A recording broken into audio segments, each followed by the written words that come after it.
So hey everybody, welcome to John's Guitar Lounge. I have got the camera adjusted kind of lousy for myself, but you don't want to see me, you want to see who I'm sitting here with. This is Taj Farrant.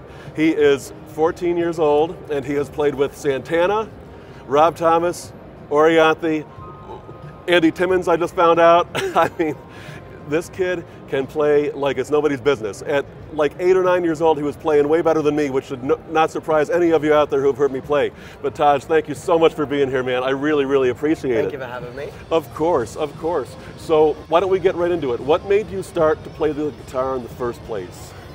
So my dad took me to an AC/DC concert when I was 6, and I was like, I want to do that. And then he got me a guitar for my 7th birthday, and it kind of went from there. That's amazing. Yeah. 6 years old, and then seven years old you started playing, and Yep. and you were on on Australia's Got Talent, right? Yeah. How old were you then? 9, I think. 9? I think I was about 9 there. That's amazing. So at 9 you were already featured on international television. How did that feel at 9 years old, anyway? It was pretty cool because like, I didn't really know how big it was until like later on, because I was like, oh, I'm just playing to a couple of people, because they had it in like a studio thing where they had like probably about 1,000 people there. Oh, wow. Where I was playing to, and I was like, okay, cool. And then I didn't realize it was going to like millions and millions. So yeah. Well, that's so cool. You know, it's funny. I don't think I've ever played to a group of 1,000 myself. So I mean, you doing that at 9 years old. I mean, that's just killer, man. And I mean, your crowds are only getting bigger and bigger and bigger now, too, right? Yeah. The most I've ever played to was just under 40,000. So yeah. Well, don't worry. You'll get to 40 someday. Well, thank you. I'm sure. Oh, of course, man. That's amazing. Dude, so why the guitar itself? Was it because you saw like Angus and Malcolm at the AC/DC concert? Yeah, so I saw Angus come out of the ground, like he actually come out of the ground on a riser, and he played the intro to Shook Me All Night Long, and I was like, I like that a lot, and I was like, I want to do that, so I've been working my way along to get there, so yeah. That's just amazing. Well, I mean, you are getting there very well. Thank you. Now, you've got a real, hard, like, rock sort of a background of, like, what people like call classic rock and all that, but you also do a lot of blues. I mean, you play Gary Moore stuff, which, I mean, there are people in their 40s who don't know who Gary Moore is, and yeah. And you're obviously influenced by him and by Stevie Ray and, a lot of people. Who are your biggest influences, and, like, what do you like so much about their playing that makes you want to do what they do? My biggest influence for guitar is Gary Moore. Gary, yeah. It's just because he had a lot of, like, his tone was perfect to me. But yeah. And then like Stevie, for like, he had a lot of like class on stage. Like it's like he had a lot of confidence in like what he was doing. Even if he messed up, he'd just keep going. Oh, yeah. And and probably another one's probably Eric Johnson, a lot for like his speed and like his technical stuff. So yeah, I've got like a mix of everything. Absolutely, and it's funny, I mean, you play with a lot of grit, and your tone is very similar in a lot of ways, I think, to Gary Moore. But it, one thing that blows my mind when I see you play, and that's been blowing my mind as I've been watching like all your videos and your career over the last year or two, you really have your own sound and your own tone. And even when you do covers, it's like you cover Little Wing, and it's Little Wing, and I mean it sounds like the bass of Little Wing like, is there. Yeah, but then you go off and do your own thing, and that creativity. I mean, that kind of improvisation and creativity. I've got students in their 60s and 70s, and they have trouble like learning to improvise as you can, and there are things you can do to springboard and stuff, but like, how do you approach improvisation when you're playing a song that like that some people might say you've got to stay true to the song and all that stuff, but you want to make it your own, right? Like, how do you approach that? A lot of the like freestyling stuff come because I used to like I just played the backing tracks, and like as long as I know what key I'm in, and because I spent so many years doing scales, I knew what the scale was, and I could just like think of stuff in my head. Oh. But Yeah. the whole improv thing was kind of, it kind of come along because like there was a time, I think it was Still Got the Blues, I couldn't learn the solo properly, and this was when I was like 8 or 9, and I couldn't like, and I didn't have a good enough ear to learn it because I didn't know how to read sheet music, and I still don't. But I was just like, I could make my own thing, and because I knew what key it was in, I was just like, okay, well I can just play around here, and I was like, oh, I actually like playing my own stuff over that and having the bass of the song there, but still having my own touch to it. So yeah. Oh, sure, sure, and that sounds really cool. It makes a lot of sense. Yeah. And so you learned scales for the technical side of things. Where do you sort of pull from for like some of the phrases and stuff you put together? It's funny, I don't really think of anything. It kind of just like, it's what I'm feeling in that moment. But when I'm on stage, I go through like 180 emotions through like, it'd be cool if they could have like an emotion tracker through a show, but someone has to make that. Emotion tracker. Yeah, but no, it'd be really cool to have like, but I don't really think of anything. I kind of just, it kind of just comes to me. So yeah. That is so, so cool. You think of players like Gary and like Stevie Ray and all that. I've heard people talk about them and talk about seeing them play and other guitar players. It's one thing to, like watch a concert and listen to a concert and listen to music and everything. When you play and you watch somebody else play, I think you can really pick up a lot of things and see a lot of things, about like what they're doing and what you might expect them to do, and then they go off in some other direction. It's like, well, that was cool. I never would have thought of that. Like, where did that come from? That sort of thing, And, so it's a lot of fun to watch you play because you're not just a great guitar player, you're a great entertainer. You really know how to play to a crowd, and that's something that I think is really hard to teach. You wanted to play guitar at like 6 years old, but right at that same point, did you know at that point, like, I want to be on stage, I want to share this with people, share music with the crowd and play for them, that sort of thing? Yeah, so at first I just wanted to play so I could just like show my friends that some stuff, but then it kind of got like addicting, and I just kept playing and I kept playing, and then my guitar teacher at that point, because like my dad taught me a lot of everything I know, but like in the start, Dad was learning so I could learn. Oh, cool. But so my guitar teacher at that time, he was like, oh, I've got a show coming up if you want to get up and play a song.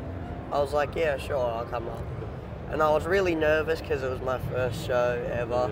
Yeah. and it wasn't even anything big. I think there was like 10, 20 people there, and it was at a pub or a bar. But, yeah. We know what pubs are in America too. It's okay, and I have people I think in England and stuff like that too. So I think, But but like, I was really nervous, and then once I got up and started playing, I was like, I really like playing on stage, and then I just kept doing like some live shows, and then I was like, yeah, I think the live shows are the way to go, and then I started like putting out the Facebook stuff, and then I got famous. I don't know how to. But you got a lot of notoriety. Notoriety at a very young age, and I would certainly say famous. I think everybody out there agrees this kid is famous, right? And you're going to be famous for a long, long time. Thank you. Absolutely. But and then we did our first tour back in I think it was 2022, and I was like still a pretty little kid. I was like 12. And then I just finished my third tour this year, so yeah. Oh, that's amazing. Yeah. You just finished your third tour, yeah. and you're 14. You got to get moving, man. Like, what have you been doing? No, I'm on my fourth this year, so I finished my third last year on December 29. and then I started this one on like January 20th or something, I think. So yeah. Oh, cool. Yeah. So when does your next tour start, and where can people get tickets for that if you're coming to their city? So my next tour has already started. I did a couple shows. Oh, great. I Okay. think. Oh, cool. I did like 3 shows a couple weeks ago. Oh, nice. But now I've got a couple shows coming up, like in Florida, Arizona, and some other stuff. But Oh, I've got nice, like 80 shows booked for this year. So 80 yeah. shows. Yeah. That's amazing. Yeah. That is amazing. Well, you know, for anybody who wants to see Taj play, you can check him out on Facebook, obviously, and YouTube, and wherever you buy and stream music and all that. You're on all those platforms too, Yep. right? Yep. So I've got to ask you, you have played with some of my heroes, and I'm assuming they're your heroes too. What has been like the coolest experience for you playing so far? It's funny, a lot of people would be expecting me to say Santana, but I would say it's Rob Thomas, just because that was the first time I played to a large amount of people when I did that small tour with him. Because I did the first show with him, which I think was like 15,000 people, and then the second show was the show that was like 38,000. So Wow. that was that was pretty cool. But it was that was like the first time out of any shows, except for my first show, where I was kind of nervous. Well, really? Yeah, Were you really? like I don't get nervous before any shows. I was only nervous for my first one and that one there. Wow. See. So yeah. Well, it's bumping you to a different level in a way, Yeah. because it's with Rob Thomas. It's 38,000 people. It's like that's got energy coming at you that you know it's hard to find anywhere else, probably in any other kind of setting, right? Yeah, yeah. And when we did sound check that day, they were like, "So you're gonna have to wear in-ears," and I was like, "Oh, I'll just use a monitor." And they're like, "No, you're gonna have to use in-ears. You won't be able to hear anything from like the people, like screaming and stuff." And I was like, "Oh." And then like halfway through the song, I took out one of my in-ears so I could still hear a little bit, but I took one out to hear it. But they were completely right. I could not hear anything, so I just stuck it back in and kept playing. So yeah. Just all that other noise coming in your direction. Yeah. You couldn't hear what you were doing, what the band was doing, then, huh? Yeah, yeah. But it was really cool. That was my favorite show. So yeah. That's awesome. And Rob is great. He seems like such an amazing guy. Yeah, and, very down to earth. Oh, Yeah. that's nice to know. Yeah. You know, it's like yourself too. You know. Thank you. Yeah, well, of course. You know, and so, is there anybody on this planet, you know, who you would love to play with if you could going forward? Who you haven't gotten to play with yet? Eric Steckles. Yeah. Or Eric Johnson. All of the Erics. all the Erics. Yeah. All the Erics. That's. You know, there's something about that name. I almost wish I had been named Eric, so that way I would just inherently maybe be a better guitar player. I think that's how it works. Like Eric Steckles, Eric Johnson, Eric Clapton, of Eric course. Clapton, You know, like everyone whose Eric- name Eric Gales. Eric Gales. You know, yeah. it's like everyone's name who starts with Eric is just a very good guitar player. That's very true. So if your name is Eric, you got to start playing the guitar because you got a leg up, right? Yeah, yeah. Come straight from Taj. That's right. Yeah, I'm gonna have to name my firstborn son Eric, so he's a better guitar player.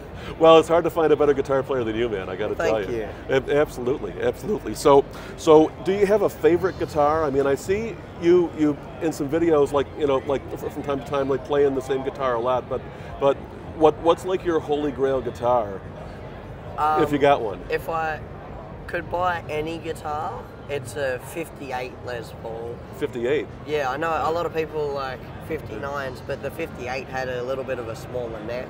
Yeah. And because, I mean, I have big hands, but I like smaller necks on my guitars. Interesting. But my favorite guitar is, I have a 71 Strat with a 91 body. Oh. And like random pickups we found. Huh. And like, so it's funny, the story of that came along was my dad had the body and he broke his headstock on his guitar, and his friend had the neck and the body, but he snapped the horn off of the top of the Strat's body, like the top of the Strat, Sure. and he was like The upper bout or the upper horn, you're saying? yeah, the Like- upper horn that comes near the neck, and Yeah, like where the strap where button the strap goes. Yeah, on. okay, yeah. He broke that like completely off. Oh, wow. And I was like, don't know how you do that, but anyway. He was just like, I have this neck. And I was like, okay. And as soon as I picked up the neck, I was like, yeah, this is nice. And it was a brand new neck. Now that you look at it, it looks destroyed. Well. And it was a brand new body as well. And now that thing's welted. It's got like cracks in the bottom of the guitar because I've dropped it so many times. It just happens on the road too, man, right? Like, Yeah, you know, yeah. There's only so much you can do sometimes. It's been on, I think, 5 tours now. Oh, wow. Yeah. That's amazing. Like 3 of my own and then 2 with like Santana and Rob. So yeah. Cool. Oh, cool. And then like every other show I've played that weren't on tour, just like random shows I turned up to and they wanted me to play, so yeah. That's awesome. Yeah. No, that's awesome. I can't imagine anybody who knows who you are not wanting you to get on stage with them, because I'm sure you can just elevate whatever song is being played. You're the kind of person, you're a stylist with your playing too. I mean, you know, absolutely, and I mean that. It is so cool to watch you play and listen to you play, and you know, we all have influences, right? Yeah. So like everybody out there, you know, music is something that we share, and we share ideas and share licks and share all sorts of stuff, and I think it's so cool that you are you know, taking what your influences have done and you're just really like moving into your own thing in such a big way with it too, while still doing justice to the songs that have influenced you by some of your biggest guitar heroes, so to speak, or whatever. And that's just a really cool thing, man. Thank you. Oh, of course. So I have a question. Well, I've had a lot of questions, but so, do you play slide at all? I can play slide, but there's a thing that I have been kind of known for. I won't do it unless I am good at it.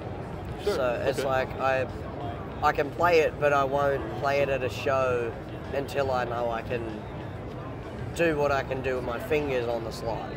I gotcha. So yeah. Well, spoken like a true professional, frankly, you know, and that's Thank cool. you. If you'd like, I've got a friend who owns a company named Rocky Mountain Slides, and they're based out of Colorado. And this is a stone slide. It's one of my favorites. You can see all the tarnish off of my strings on it and stuff, except I'd love for you to have it if you would like it. Thank you.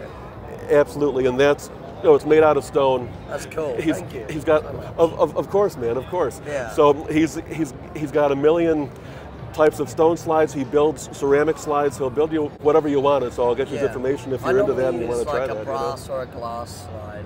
Do you? Because they're, I mean, this would probably be closer to glass as well, just because of the finish on it as well. One of the cool things about those is each type of stone has its own sonic properties and all that. Yeah. But that one, you get, you know, a nice, like, you know, like the glassy overtones and stuff, but it's also really throaty, so you can really dig in more like on a brass slide. It's like a mix between both of them. Exactly. It's sort of like a best of both worlds sort of thing. And so are Doc's ceramic slides as well. And so he's got a special ceramic formula where it captures that like real growl, you know, in the low end, and all those like glassy overtones, and so you can just rip on it. So that's cool. Well, thank you. As well. Of course, man, of course. So I don't want to take up too much of your time here because I know you've got a lot of guitars to go and see and play. Yeah. But just one more question if I could, Taj. Yep. Have you got any advice for young people, or I mean, people of any age who want to start playing the guitar, or who maybe have started it and put it down, or are coming back to the guitar? What they should do to, you know, to stick with it and to learn how to play like you? There's a thing I used to say as a joke, but I kind of take it really seriously now. Yeah. So there was something that I said, and it goes, there's the 3 P's of practice: practice, practice, and practice. But like and it actually kind of means something. So like you can always practice like scales. And one thing that I found that helped me a lot with playing scales, they get boring after a while. So you can like while you're watching TV or something, just like play the notes while you're watching TV. And it builds your muscle memory up so much quicker because you're not looking at it and you know what it's supposed to play like. And also like practicing with backing tracks. They helped a lot with my freestyling abilities. And just watch a lot of other people's stuff, and like what I've done, I was like, oh, I really like that lick, but I like this lick as well, so I can mix them and then like flip it on its head and try and turn it something into that's original. Oh, that's cool. So yeah. And then the third P of practice is I would probably learn a lot of more chords than trying to solo, because that's something that I'm still struggling with, the chords things. Like I know a lot of the basic chords and some good ones now, but that's only after 8 years of playing guitar. So a lot of it I would be practicing chords as well. Makes so, sense. Makes sense.